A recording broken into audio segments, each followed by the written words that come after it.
Olá, gente, boa noite. Nós vamos começar daqui a pouquinho a live de lançamento da tradução do Espírito das Leis, feita por Tiago Vargas e Ciro Lourenço, com a supervisão técnica de Tomás Kawauch. Então, enquanto o pessoal está chegando, nós vamos conversar um pouquinho sobre as ações da ABS e nós vamos conversar um pouco sobre os nossos projetos, tá? Eu vou aproveito para convidar já o professor Tiago.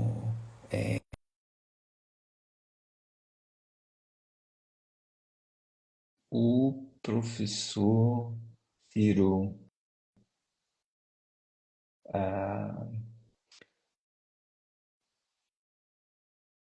Tiago, boa noite, Tiago. Olá, boa noite, tudo bem? Tudo bem?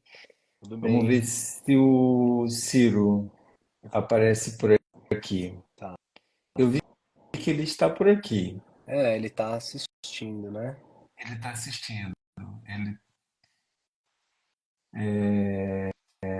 Vamos ver se ele.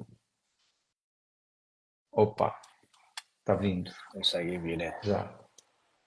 Deixa eu aumentar Está me ouvindo bem, Tiago? lentamente. Tô te vendo bem também, câmera boa. Auxílio. Boa noite, Boa noite, Ciro. tudo bom?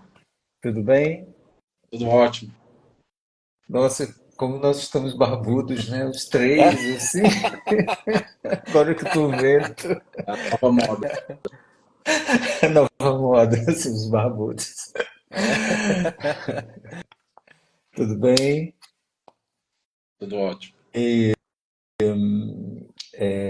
Então, enquanto o pessoal chega, está chegando aí, né? Eu gostaria de apenas de lembrar aos os amigos da ABS, né, que nós estamos com o edital aberto, com duas possibilidades, né, para os nossos associados. O primeiro, a primeira possibilidade é o edital para dissertações e teses. Então, os colegas que defenderam o mestrado, os nossos alunos que defenderam o mestrado no período que vai de 2003 até o término do ano da CAPES, que é final de fevereiro, 28 de fevereiro de 2024, pode submeter, né, a ter o selo, obter o selo, né, pode se inscrever para obter o selo da ABS. Né? O que é o selo da ABS? É uma chancela, um passaporte que o trabalho é de qualidade, que é reforçado pela ABS, né? Então, os trabalhos dentro da temática, né, desse grande período do século XVIII, né, que na verdade vai desde do 17 até o 19. Então, se você defendeu o mestrado, se tem orientado que defendeu o mestrado, que defendeu o doutorado e que queira submeter-se, né, o nosso edital está aberto até o dia 2 de maio. E o segundo é a publicação de livro. Nós vamos editar até 2 livros em e-book. Pode ser livro autoral, pode ser organização de livros. Então, nós vamos financiar com os nossos recursos próprios, recursos da ABS, né, dos associados. E então nós temos essas duas possibilidades, tá? Então vocês fiquem atentos, quem terminou o mestrado ou doutorado recentemente, que queira, né, ter essa chancela e a possibilidade da publicação em e-book, então nós teremos maior prazer, né, satisfação em poder receber as propostas de vocês, tá bom? Então, esse é o primeiro ponto. O segundo ponto, na verdade, eu gostaria de pedir desculpas a todos vocês, porque nós tivemos um problema técnico e razão pela qual essa é a nossa primeira live do ano. A gente já deveria ter acontecido em março, mês passado, e o problema foi com essas atualizações do Instagram, da- a gente não estava conseguindo, então a gente teve que fazer um super, teve que contratar um técnico para verificar o que estava acontecendo, que a gente não conseguia entrar, né, na live, promover a live como a gente vinha fazendo sistematicamente há mais de um ano. Então, hoje nós estamos, na verdade, abrindo, né, o ano com o lançamento, né, da tradução, da nova tradução do livro O Espírito das Leis, feita pela editora Unesp e feita pelos traduzidos no Espírito das Leis, traduzido pelo Tiago Vargas e Ciro Lourenço, nossos colegas e amigos da USP, e com a revisão técnica de Tomás Kauach, né? Então, é um grande prazer, uma grande satisfação. Eu tenho essa alegria, né, de poder conversar sobre os trabalhos dos nossos colegas da Associação Brasileira de Estudos do Século XVIII e, de modo muito particular, né, sobre Montesquieu, que, como certamente todos sabem, é um autor que eu, durante muitos anos, me dediquei bastante sobre ele aqui no Brasil. Então, eu gostaria já de, apresentando o Tiago, né, que já tão jovem, já tem larga experiência, né? Tiago, caiu ou é impressão minha? Caiu. Ah, agora que eu estou vendo. Ele está Desculpa. esperando enviar o convite. Ele já entrou. Estão me ouvindo? Você entrou. Voltei. Eu só reconheci quando eu vi você comentando ali. Eu disse, "Gente, Ah, imagina que, como você estava dando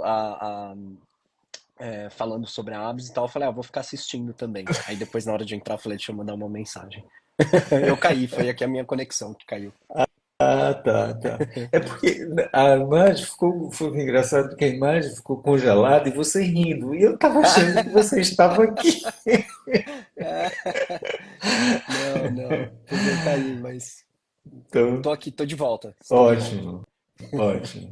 Então, eu vou passar já a palavra para a gente não perder mais tempo para vocês, né, para que vocês possam falar um pouquinho sobre a experiência de cada um, né? E antes de passar precisamente, eu gostaria de lembrar que os nossos amigos que estão assistindo, especialmente a nova geração, né, que nós temos uma grande tradição de tradução de textos filosóficos, especialmente, né, de matriz francesa, especialmente porque não exclusivamente, né? Então, eu fico sempre muito contente quando eu vejo os jovens pesquisadores, né, interessados na continuidade desse trabalho de tradução, né, porque isso reforça, né, essa nossa tradição de matriz, sobretudo uspiana, de melhorar, aperfeiçoar o trabalho que já vem sendo feito há muitos anos, né, e que na USP e que a gente tem dado a continuidade, né? Então, eu gostaria de parabenizar pela iniciativa, né, de vocês, né, a iniciativa dos componentes, né, de muitos dos componentes da ABS, que tem dado esse grande incentivo e reforço, né, no avanço dos estudos do século XVIII aqui no Brasil. Então, passa a palavra para o Tiago, Tiago depois passa a palavra para o Ciro, para a gente poder começar essa nossa conversa. Muito obrigado, Legal. viu? Antes de muito obrigado pela presença de vocês, pela oportunidade que a gente tem mais uma vez de conversar sobre essa nova tradução do Espírito das Leis. É com você, Tiago. Legal. Primeiro, obrigado, professor Antônio, por receber novamente a gente aqui na ABS, que há um tempo tem feito essas lives, eu acompanho, tive o prazer de participar de algumas, inclusive também com a professora Maria.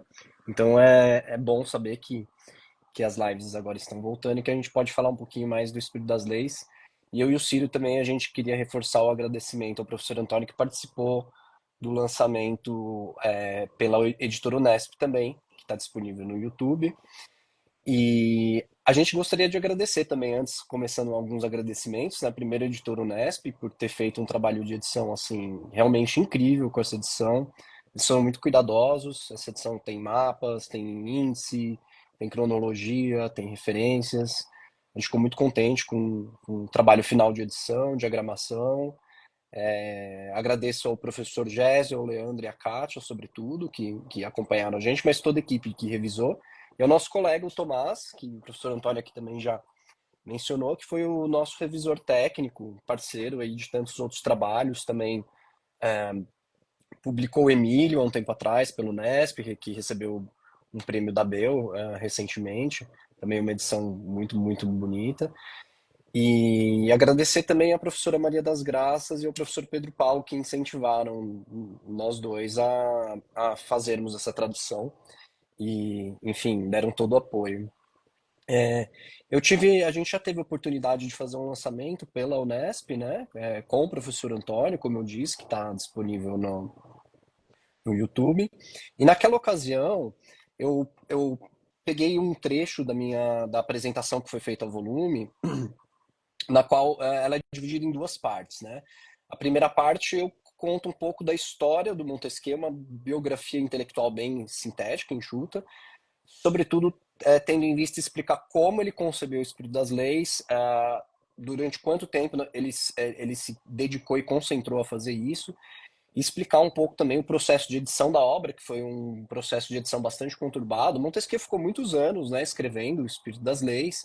Ele já tinha concebido, na verdade, a ideia de fazer uma obra, como ele diz, de jurisconsulto, segundo as próprias palavras dele, desde que ele tinha saído da faculdade de Direito em Bordeaux e tinha estudado jurisprudência, os clássicos romanos e gregos em Paris, né? Até chegar no, como eu disse, o processo de edição também foi um pouco conturbado, foi publicado primeiro anonimamente, o Montesquieu fez diversas correções, até chegar na edição final de 1757, que é póstuma, que é a edição que foi de base para a nossa tradução. A gente pode falar mais um pouquinho sobre isso depois, mas como eu já falei isso na ocasião do outro lançamento, eu gostaria de abordar aqui, e eu acho que a ABS propicia esse espaço, é muito feliz esse espaço que a ABS tem propiciado para também jovens pesquisadores. Eu gostaria de falar aqui sobre alguns aspectos que eu entendo serem mais conceituais, mas que são bastante importantes para a gente entender alguns dos princípios que norteiam, por assim dizer, toda a leitura do espírito das leis. Tá? A gente talvez poderia elencar outros, eu sei que talvez cada autora tenha também alguma interpretação a respeito disso, mas sobre esses três que eu vou falar, eu acho que talvez indisputavelmente todos estariam de acordo que eles são importantes. Né? Então eu vou enfatizar esses três aspectos centrais que integram o núcleo do sistema do Montesquieu e que são fios condutores para uma leitura, eu diria, um pouco mais informada do quais são as principais intenções da obra do Espírito das Leis. Então, acho que, em primeiro lugar, o que a gente poderia dizer é que a obra ela se notabiliza por uma abordagem histórico-jurídica da política. Tá? Então, é uma perspectiva que permite uma análise mais profunda das alterações legislativas ao longo do tempo. Isso a gente vai ver ao longo de todo o livro. Em segundo lugar, o Montesquieu, algo que eu gostaria de ressaltar aqui, ele valoriza a diversidade e a adequação das circunstâncias às variabilidades de tempo, geografia, clima, enfim, as contingências, né? E por fim, um último ponto que eu vou ressaltar, mas que não menos importante, talvez seja um dos mais importantes, para a gente pensar inclusive na recepção da obra e no legado do Montesquieu ao longo dos séculos, o texto ele faz uma defesa da liberdade política associada a, a, um, a uma afirmação do princípio de moderação. Eu vou tentar explicar um pouquinho o que são esses três pontos. Então, quanto ao primeiro ponto, abordagem histórico-jurídica, né, da política, eu gostaria de começar lembrando que, inicialmente, no século XVII, o método da filosofia política tem como principal paradigma, um dos principais paradigmas, as matemáticas, né? Aí a gente pode pensar, sobretudo, por exemplo, no caso do Hobbes, a geometria euclidiana, poderia lembrar do subtítulo da ética, né, do Spinoza, a ética à maneira demonstrada à maneira dos geômetras, né? Então a gente tem, é nesse período da modernidade, que se estende até mais ou menos meados do século XVIII, boa parte dos autores, sobretudo a partir de Hobbes, passa a se dedicar à descoberta das origens do Estado, né? Buscando encontrar então um modelo abstrato, o ideal do governo da sociedade, a partir do qual seria possível deduzir princípios universais aplicáveis a todas as épocas e lugares, né? Então essa busca, por exemplo, ela é exemplificada na hipótese conjectural denominada estado de natureza, né? Como a gente encontra em alguns autores contratualistas. Então, embora, assim, evidentemente a história não esteja excluída desse cálculo, desses autores, o paradigma dominante até então vai conferir primazia ao estabelecimento de proposições gerais, cuja validade vai ser considerada independente das circunstâncias específicas de aplicação. Então, o que eu estou querendo dizer é que a obra do Montesquieu representa uma ruptura com essa maneira de proceder, porque paralelamente aos experimentos científicos, por exemplo, que ele demonstra na parte 3, e aos estudos relativos às condições climático-geográficas, também apresentados na terceira parte, ao longo de todo o livro a gente pode ver ser efetivada uma apreciação comparativa dos incontáveis costumes, usos, maneiras e leis das sociedades existentes. Então ele vai tentar buscar desvendar a relação de causa e efeito que vão produzir determinados resultados legislativos. Tá? E para isso Montesquieu ele vai fazer um retorno à doutrina de historiadores da antiguidade, como estava falando, e ele vai se utilizar fartamente de autores como Dion Cássio, Dionísio de Halicarnássio, Tito Livio, Suetônio, Tácito, sem deixar de levar em conta também autores modernos como Jean Chardin, o François Bernier, Georges Janson e outros relatos de viagem também que foram propiciados pela expansão marítima europeia, né, desde pelo menos o Renascimento. Então, desse modo, eu acho que uma primeira característica notável do espírito das leis diz respeito ao seu tratamento metodológico, no qual a análise histórica, com especial importância concedida à história do direito, vai reconquistar uma dignidade no campo da reflexão política. Né? E a gente viu em outros autores também, o Hume é um autor que faz uso disso, os iluministas escoceses de forma geral, né? Smith também faz na Riqueza das Nações, na parte 3. Né? Então, o próprio Montesquieu, para ficar com uma frase dele, deixa eu ler aqui, é uma frase curta que eu coloquei, está no livro 31, capítulo 2. Ele diz assim: é preciso esclarecer a história pelas leis e as leis pela história. Então, essa interdependência entre os registros históricos e jurisprudenciais, que já está presente desde pelo menos a publicação das considerações sobre a causa da grandeza dos romanos e da sua decadência, que é publicado em 1734, vai encontrar o seu ápice nesse erudito estudo sobre o feudalismo apresentado na sexta parte do Espírito das Leis, que é um livro à parte, né? Então, ao retraçar a história da monarquia e a evolução do direito francês, o Montesquieu ele vai se posicionar, quando a gente lê a parte 6, por exemplo, equidistantemente entre os germanistas, que é uma corrente que sustentava que os francos haviam, por si próprios, conquistado a Gália, e dos romanistas, que era uma corrente que falava que os francos tinham feito isso sob o comando dos romanos. Tá? Então, para fazer isso, Montesquieu ele vai se apoiar também extensivamente em historiadores e documentos legais, como as compilações de Justiniano, as leis sálica, visigoda, lombarda, alemã, saxônica, dentre outros. Né? Se vocês forem ler a sexta parte, é impressionante. Ele é uma enciclopédia jurídica, né? O Montesquieu, nesse sentido. Passando para o segundo ponto, falei agora da importância da história e da jurisprudência para a análise política dele. Passando agora para o segundo ponto, ou seja, a valorização da diversidade, eu gostaria de lembrar que o Montesquieu ele evita propor um modelo de sociedade baseado em hipóteses ou na dedução de princípios abstratos, né? Como eu disse. Então, na verdade, ele escolhe enfatizar a importância da multiplicidade das experiências históricas, que vão ser continuamente enriquecidas pela diversidade dos costumes, das culturas, das legislações, para tentar descobrir os fios que atam essas várias relações. Tá? É claro que esse relativismo que questiona certos princípios da filosofia moderna, né, ele não vai conduzir o Montesquieu a uma posição cética radical, ou seja, uma posição na qual todo juízo é suspenso. O Montesquieu não faz isso. Né? Na verdade, ele parte de uma avaliação dessa multiplicidade, aparentemente, só aparentemente, desordenada do mundo, ou seja, desses diversos costumes, ritos e leis, apenas para, no final das contas, descobrir uma regularidade oculta que governa as experiências históricas. Tá? Então, com isso, ele busca instruir os legisladores e informar os seus leitores. Acho que é importante ressaltar isso porque um dos intuitos do livro dele era, de fato, atingir os legisladores para que eles lessem e também esclarecer os seus leitores. Né? E com isso, ele estabelece os seus princípios, fazendo com que as leis políticas de cada país passem a ser vistas, na verdade, como expressão da razão humana aplicada a determinados casos concretos. Então, existe uma certa. O Ciro talvez vá falar disso depois, eu não sei, mas a gente já conversou sobre isso, uma certa racionalidade que preside, né, as experiências políticas na história. Então, essa postura que a gente, com muito grão de sal, poderíamos chamar de relativista, ela não é só isso, né, na verdade, mas tem essa dimensão, digamos assim, relativista, ou pluralista, talvez melhor falando, ela vai franquear o caminho para o surgimento de duas reflexões expostas no Espírito das Leis, que são fundadas naquilo que a gente poderia convenientemente chamar de perspectiva da conveniência. Então, a primeira diz respeito a uma inédita tipologia dos governos, né? A gente sabe que o Montesquieu ele divide os governos entre republicanos, que podem ser aristocráticos e democráticos, os monárquicos e os despóticos. Depois também a gente pode conversar um pouquinho sobre isso, se quiser, porque ele faz uma distinção qualitativa e quantitativa, né, para esses governos.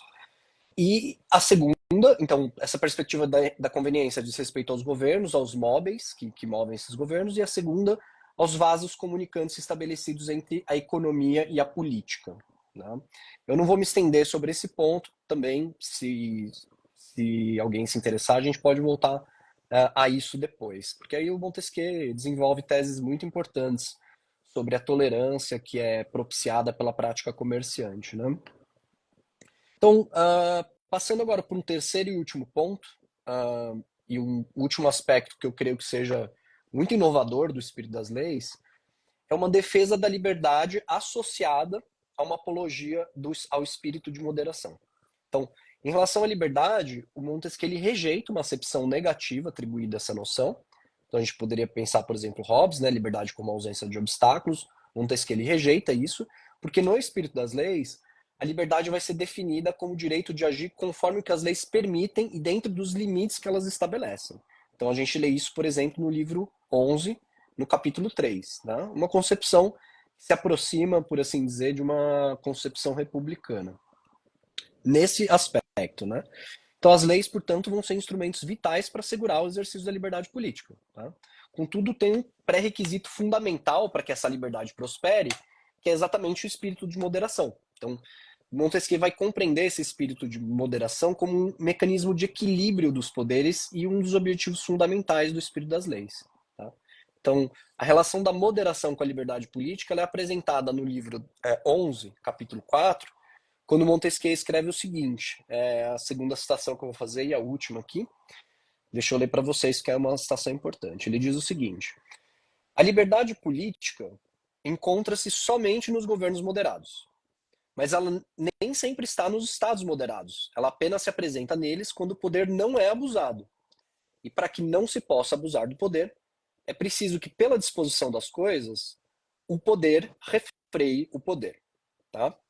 Então, essa ideia de que apenas um poder é capaz de conter um outro poder é uma das formulações mais originais e mais célebres do espírito das leis. Né? Diferente dos teóricos, por exemplo, do mercantilismo ou da razão do Estado, que enfatizam a competição internacional entre as nações e centralizam a autoridade na figura do soberano, Montesquieu ele encontra um princípio de estabilidade interno, né, ao próprio poder, que pode ser ampliado, ou pelo menos se tornar mais efetivo e mais propício à liberdade política pela sua própria limitação. Então a lição que ele nos oferece é exatamente a seguinte que eu acabei de dizer. Os poderes, quando eles são ordenados e moderados entre si, eles tendem a ser, se não mais efetivos, pelo menos mais propícios à liberdade política. Tá? Então, essa formulação, isso é um último ponto que eu gostaria de falar antes de encerrar minha fala. Essa formulação ela é muito mais ampla do que geralmente a gente atribui à teoria da separação dos poderes, porque ela não se reduz somente ao que contemporaneamente a gente chama de checks and balances, né, entre o executivo, o legislativo e o judiciário. E tampouco vai se referir aos contrapoderes institucionais. Então, ela trata também, quando ele vai falar dessa poder referir outro poder, das relações entre os estados, de certa forma, embora ele não tenha uma doutrina desenvolvida sobre o direito internacional, mas isso aparece no Espírito das Leis, e das formas de distribuição do poder no interior da sociedade. E aí vai abranger todos os campos de força que permeiam ela, então sejam eles sociais, políticos ou econômicos. Tá? É também nesse contexto que tem uma noção muito importante, que é a noção de corpos intermediários, tá?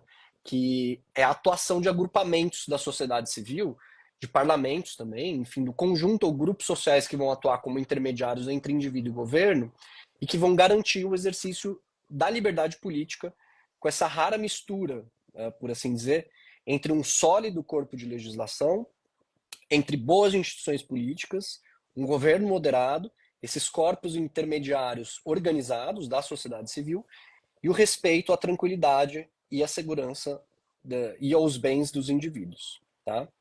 Então esses são os 3 pontos que eu gostaria de falar sobre Montesquieu. Na verdade, eu vou encerrar a minha fala, digamos assim, mais teórica por aqui, porque eu gostaria de dar espaço para a gente poder também conversar com o professor Antônio, ouvir um pouco dele, que é um especialista em Montesquieu, um dos poucos que a gente tem no Brasil.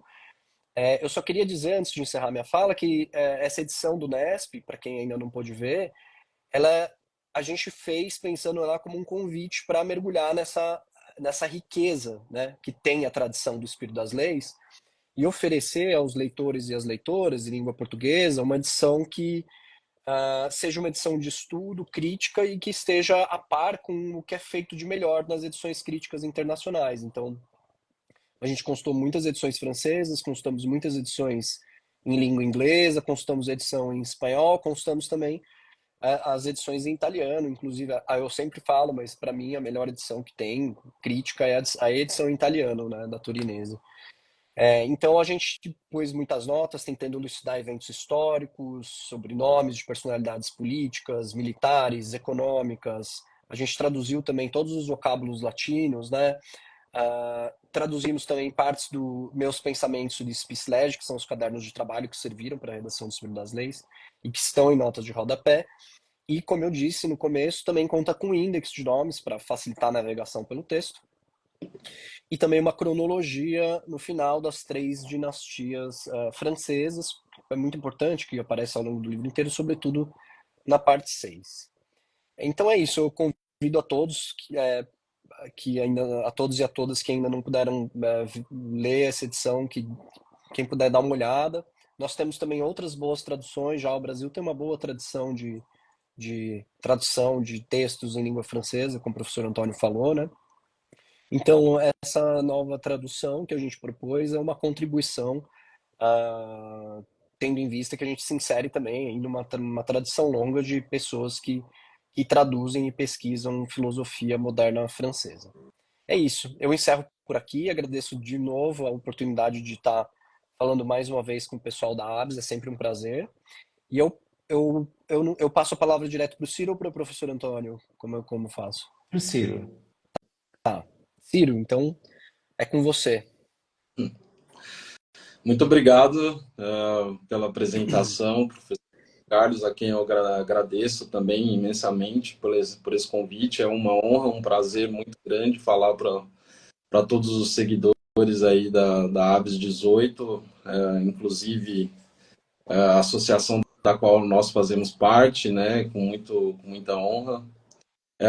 Eu queria apenas fazer dos agradecimentos todos que o Thiago fez no início, né, das palavras dele, que sejam as minhas palavras, não vou repetir todos, mas a gente chega hoje nesse lançamento com um sentimento de gratidão muito grande, exatamente porque é um trabalho hercúleo e não poderia ter sido feito sem todo esse suporte, esse apoio que a gente tem, né? Inclusive agora, no momento em que a gente tem o produto final na forma de livro, a gente possa discutir, né? Que a gente possa chegar aqui na Abas e poder falar um pouco de Montesquieu, né? E poder falar um pouco, trazer um pouco da palavra dele, né?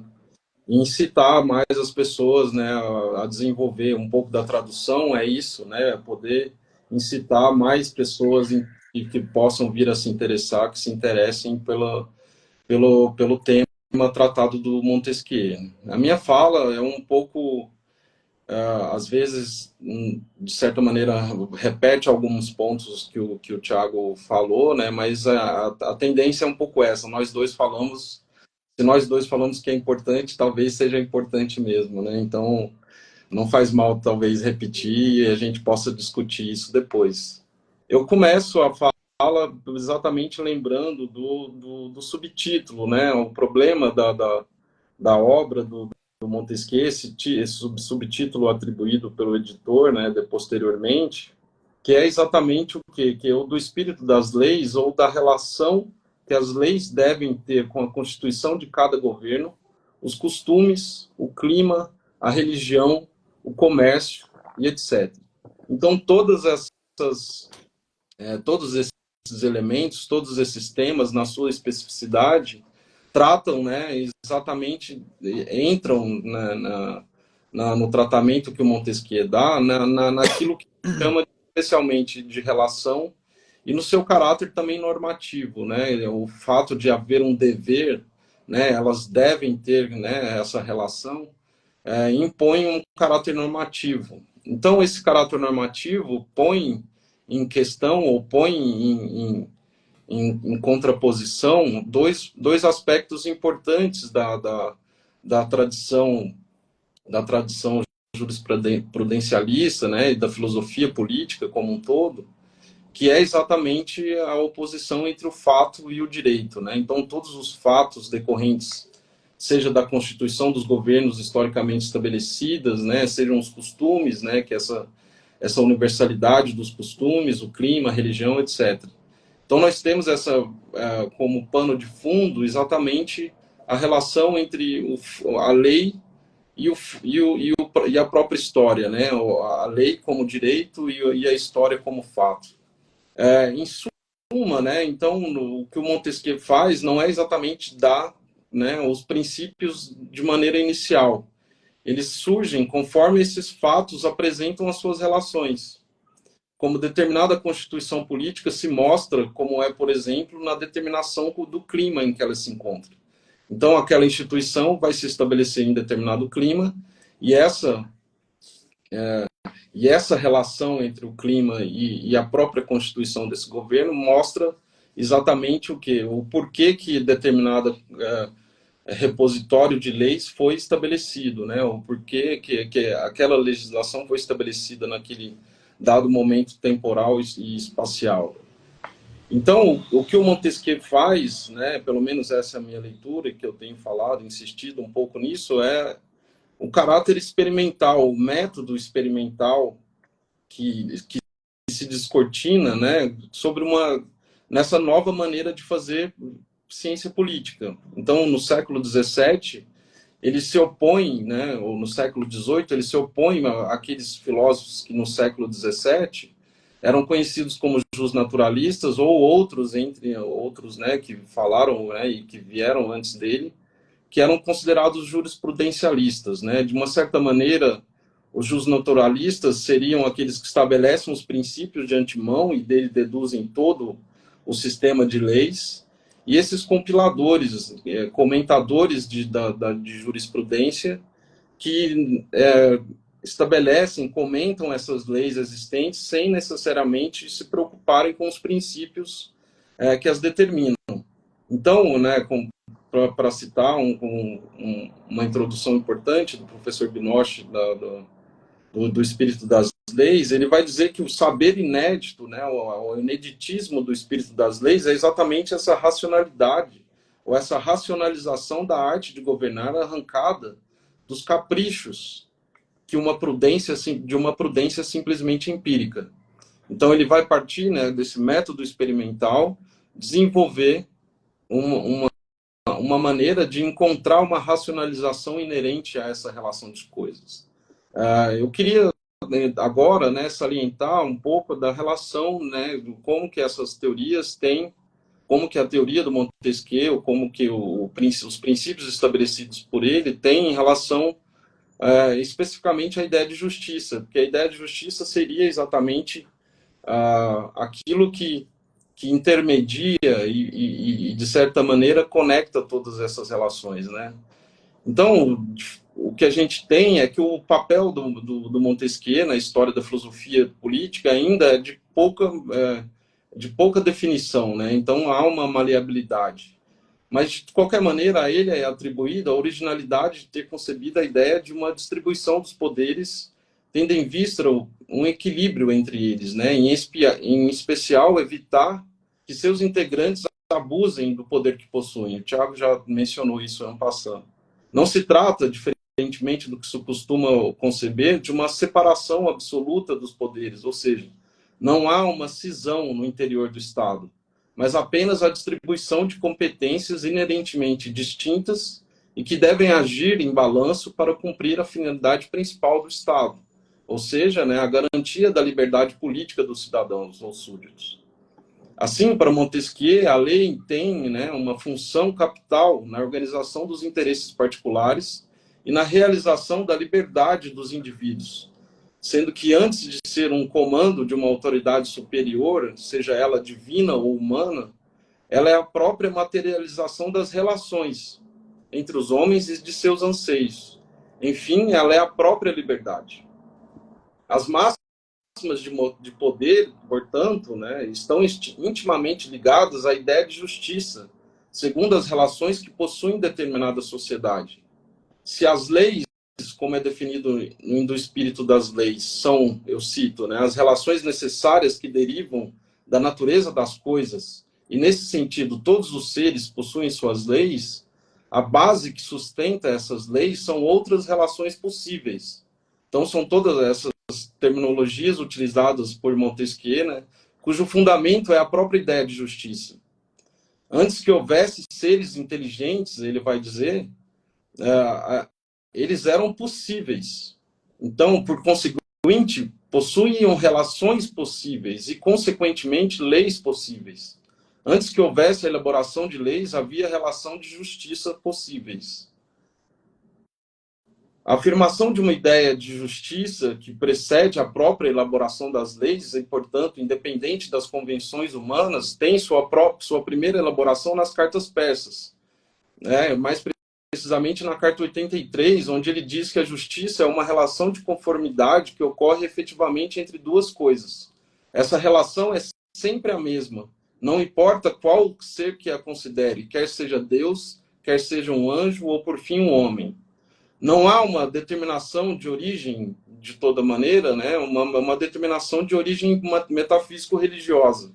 É preciso salientar essa singularidade do tratamento do Montesquieu. Mas é antes a própria relação entre essas coisas, da qual o tecido de possibilidades é fiado sob a égide da ideia de justiça.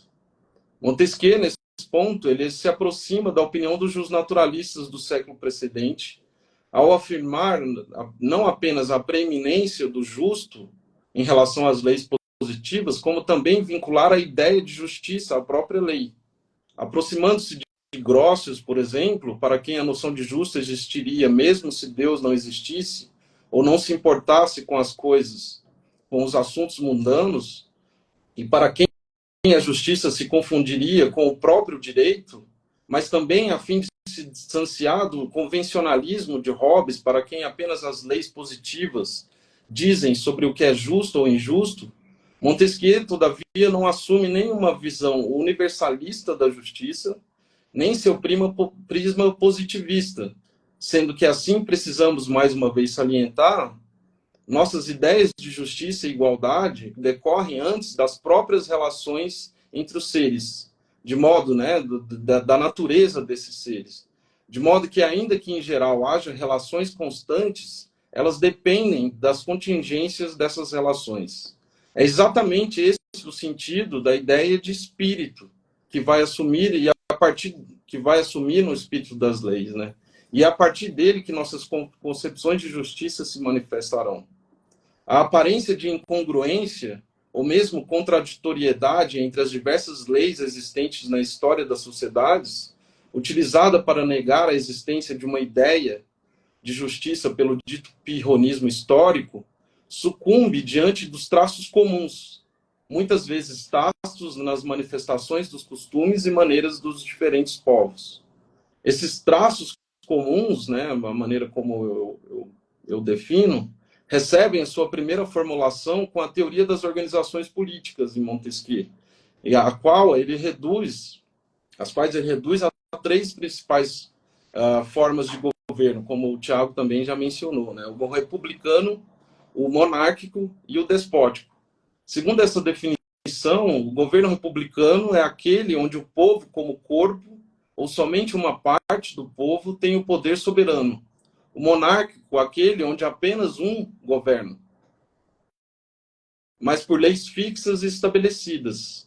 Ao passo que no despótico, apenas um, sem lei e sem regra, tudo conduz por sua vontade e por seus caprichos.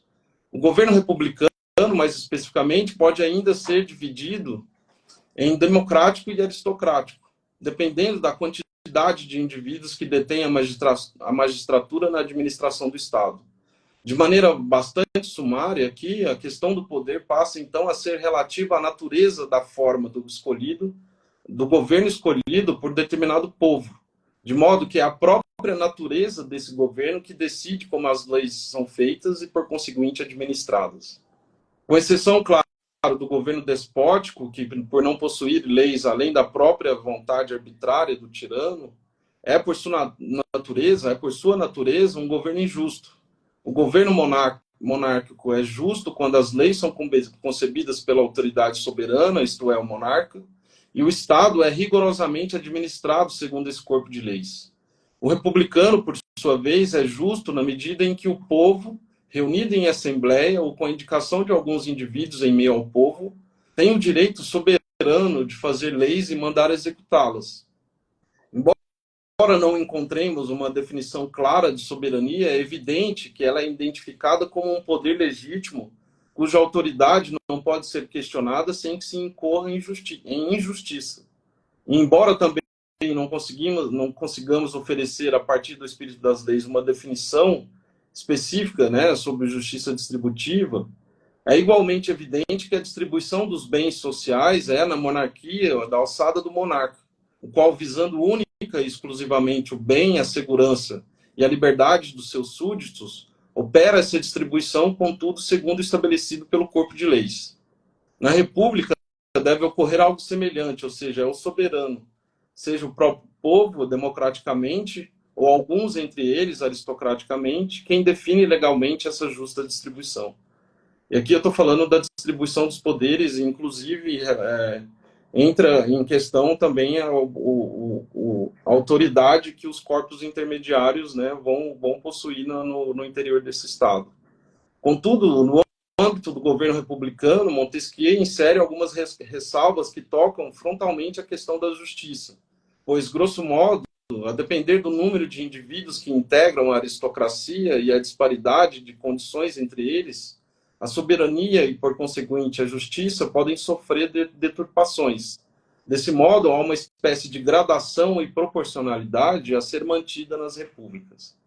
Essa nuance apontada no interior dos governos será balizada pelo que Montesquieu definirá como os princípios que a regem, ou seja, a virtude política no governo republicano, a honra no governo monárquico e o medo no governo despótico. A gente pode discutir um pouco melhor também sobre essas molas propulsoras, né, dos governos. Para concluir, gostaríamos de retomar o papel que a noção de relação possui no pensamento de Montesquieu. Em suma, é preciso notar que, em primeiro lugar, a natureza das coisas, na perspectiva do espírito das leis, não impõe uma essência da qual se deduziria leis universalizantes.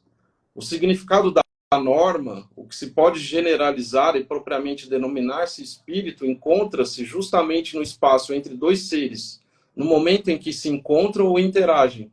Logo, há uma certa recorrência de ações que, segundo essa natureza das coisas, apresentam significados igualmente recorrentes, desde que se leve em consideração, né, o Tiago já mencionou, também a diversidade dessa rede de possíveis encontros. Em segundo lugar, o que decorre desse relativismo é, de fato, uma filosofia política de natureza essencialmente pluralista. Isto é, mesmo que tenhamos certos princípios e máximas que norteiam a ação dos governantes e cidadãos, o que resta ao observador crítico é uma espécie de pluralidade do bem, ou ainda uma diversidade de concepções de bem, a qual seguirá as diversas circunstâncias em que se apresentam, tal como, por exemplo, será decidido pela influência da geografia, do clima e também dos costumes e hábitos de cada comunidade. O justo, embora balize as instituições do poder, depende muito da opinião que os indivíduos têm da própria felicidade e, portanto, da percepção que possuem da maneira como o Estado tem corroborado ou não para a consecução dessa opinião favorável sobre si mesmo e sobre os outros com quem se convive. Assim como nas repúblicas é a opinião que cada um tem sobre a liberdade que possuem, nas monarquias a percepção de segurança será, acima de tudo, a percepção indicadora do quão bom ou ruim é determinada organização política. Dessa forma, aliada à noção de pluralidade, temos, por fim, a reciprocidade, como elemento característico do pensamento de Montesquieu. Pois, além da opinião que cada um pode ter sobre sua própria felicidade, é preciso que se vejam em relações justas e que no que tange especificamente ao poder, né, nessa relação do poder instituído, que percebam nessa distribuição uma reciprocidade que indique que entre o bônus e o ônus proporcionados pela associação dos indivíduos em sociedade, ninguém tenha a sensação de que estão sacrificando mais que outros, ou ainda ou que outros estejam ganhando mais que efetivamente mereceriam. A utilidade pública é uma regra comum em que a reciprocidade é fundamentalmente a pedra de toque. Muito obrigado, pessoal. Obrigado, Ciro, pela excelente apresentação e Tiago também. Nós temos aí uns minutinhos que a gente pode conversar. E a primeira questão que me veio, assim, é que como o Montesquieu ele é atual para nossa cultura, para nossa história, né? É atual para o mundo, né? Quando o Tiago lembrou aí, né, o último aspecto, né, que é o tema da liberdade em Montesquieu, o espírito de moderação que ele vai defender, né? A ideia de que a liberdade, a gente é livre, mas dentro do que a lei permite, né? Nós só somos livres porque a lei nos permite, né? Dentro do limite que a lei permite, né? Então, e o que nós estamos vivendo hoje, né? No Brasil e no mundo? A ideia de que nós podemos falar, podemos fazer e acontecer que nós podemos, sem a menor responsabilidade, né? Simplesmente que nós temos liberdade, nós podemos dizer o que quiser, como quiser, onde quiser, a hora que quiser, como se nós. Quer dizer, Montesquieu já tinha dito isso, né? Plenamente no século XVIII. Nós só somos livres porque tem a lei que nos limita, né?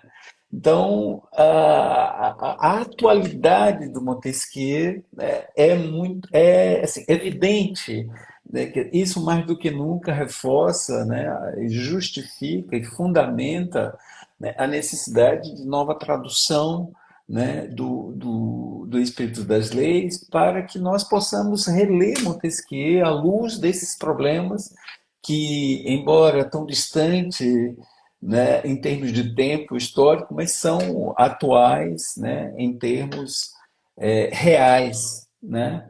Então, o que que vocês concordariam comigo com essa lembrança aí do que nós estamos enfrentando, as fake news, essa ideia da liberdade responsável do Montesquieu, da atualidade de Montesquieu, por esse prisma? Com certeza. Sim, com certeza, acho totalmente de acordo, totalmente. Acho que é importante ressaltar isso. Inclusive, em dias recentes que a gente vê bilionários de outros países que, enfim, querem, digamos assim, falar o que se pode ou não fazer constitucionalmente em outros países, que liberdade como algo também irrestrito. Evidentemente que a liberdade é uma conquista, é um direito também, né? Então ela tem que ser privilegiada em diversos aspectos e protegida pela lei, né? E a própria sociedade ter consciência disso.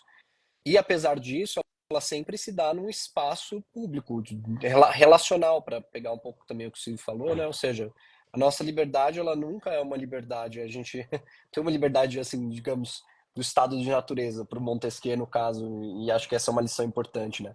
A nossa liberdade, ela é política e social. Então, quer dizer, quando a gente é livre e exerce nossa liberdade, de certa maneira a gente afeta as outras pessoas com as quais a gente vive. Então, é uma responsabilidade muito grande também, o exercício da liberdade. Eu acho que essa é uma questão importante realmente para se levantar. A gente tende a pensar a liberdade talvez só como digamos assim, é só um direito inalienável e ela pode ser dita independente das consequências. Claro, existem mecanismos de controle depois. Vamos pegar, por exemplo, no caso do judiciário atualmente, você tem liberdade plena de expressão, eu entendo assim, no Brasil nós temos liberdade de expressão plena, quer dizer, você pode falar até que se esbarre em alguns problemas, isso vai ser judicializado, né? Aí se a gente for pensar como isso é judicializado e de que forma isso é tratado, aí isso é outra história. Mas tem que ser também, tem que ter um controle judicial, digamos assim, porque, de novo, a liberdade ela sempre se dá num espaço político, um espaço social, um espaço econômico. Então ela esbarra em outras liberdades. Então o Montesquieu, eu vou encerrar passo por si.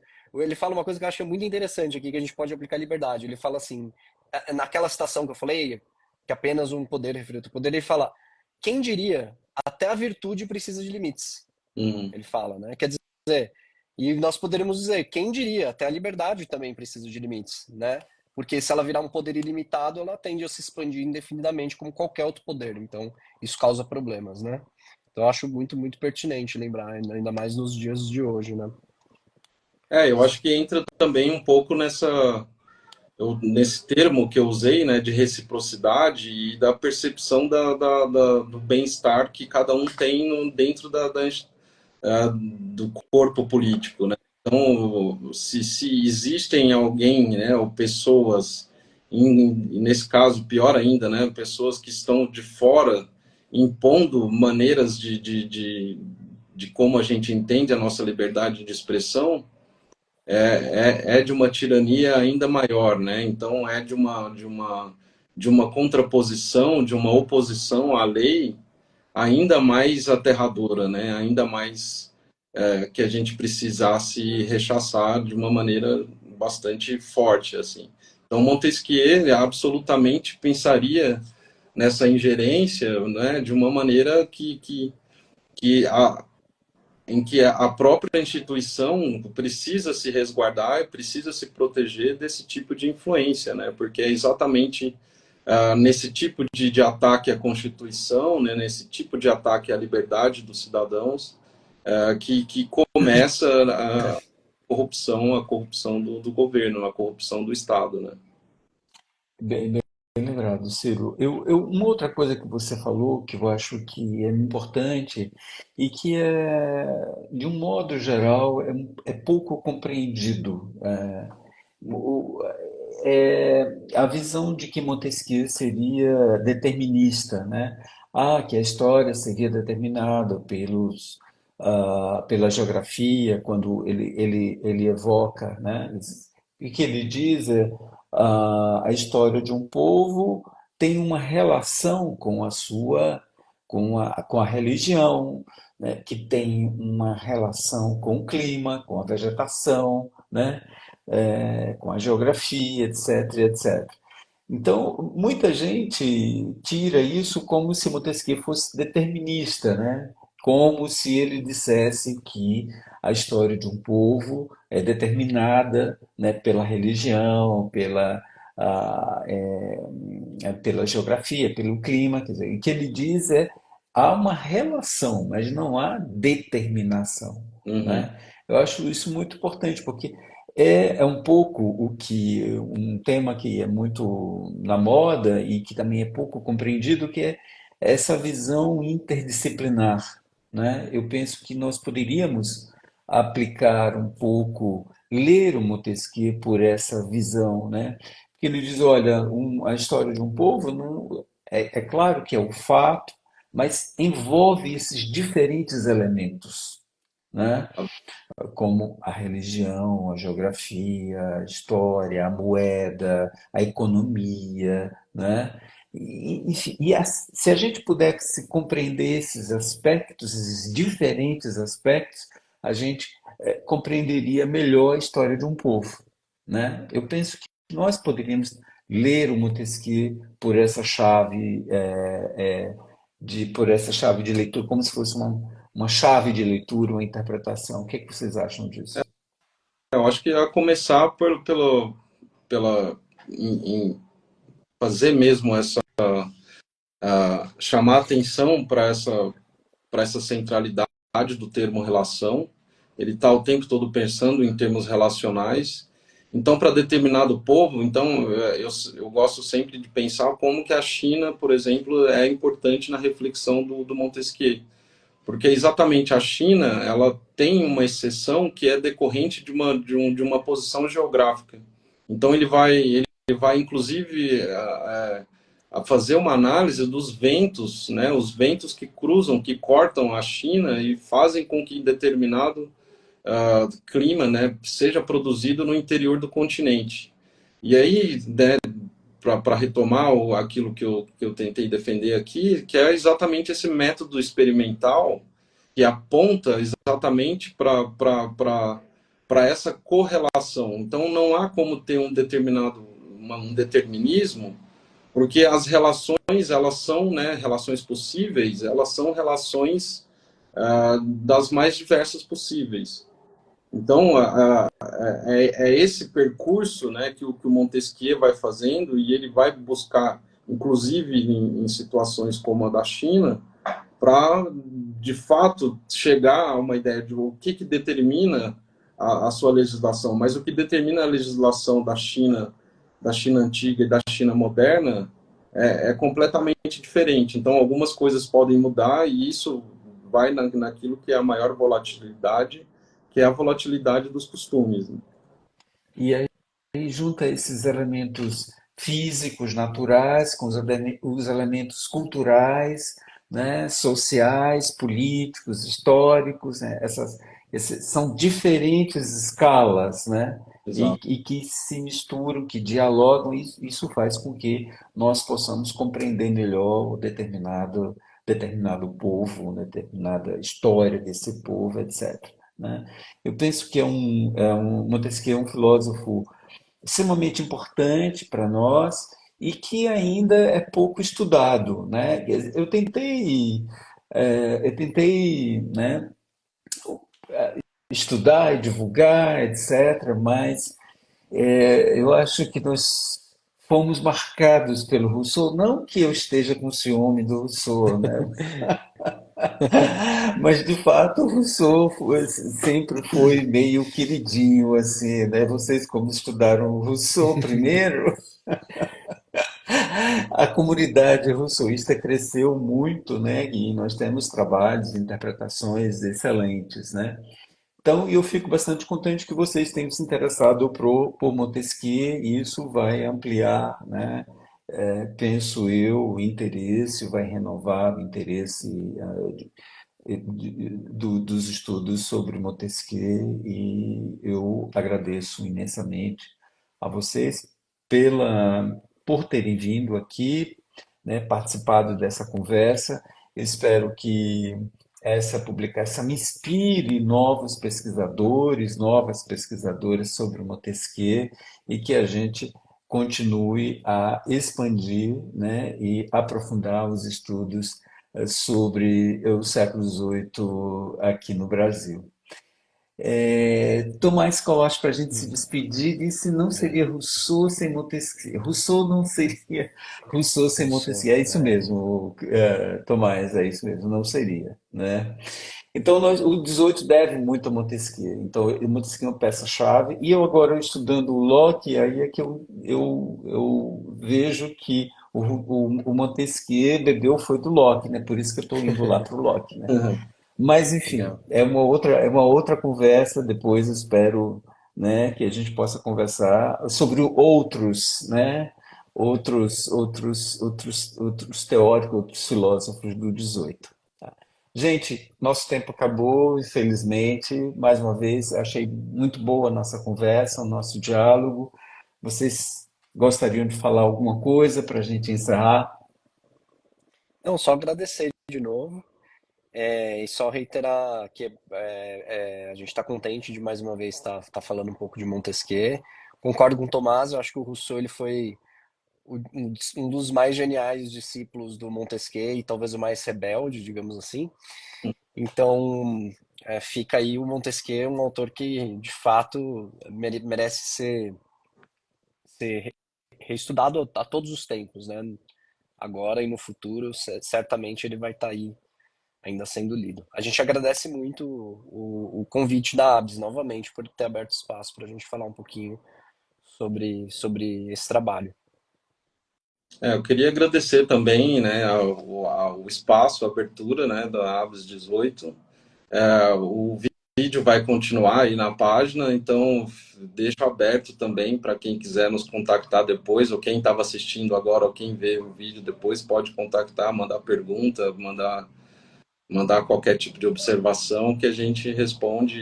Então, fica aberto também a discussão posterior a essa participação. É um prazer muito grande poder, né, de alguma maneira, colaborar com essa, essa recuperação, espero, a recuperação dos estudos de Montesquieu. Muito obrigado, professor Antônio Carlos. Obrigado, Ciro, obrigado, Tiago, obrigado a todos Obrigado. vocês que estão nos assistindo, Tomás, Lília. Eu vi que tinha um bocado de gente aqui que eu não conheço, mas o Bruno, o Breno, sempre aqui presente. E eu espero contar com a presença de vocês no próximo mês, né? Ainda não está fechado, porque aí depende, estou aguardando, não gostaria de anunciar, mas no próximo mês nós vamos, a partir de agora, nós vamos seguir, assim espero, as lives mensais, Legal. tá? Tentando sempre divulgar os nossos estudos, as nossas pesquisas, os nossos pesquisadores sobre o século XVIII aqui no Brasil. Muito obrigado pela presença de vocês, né, pela luz dessa noite, e até a próxima. Até a próxima. Tchau, Obrigado. Até a gente. próxima. Até a Tchau, próxima. tchau.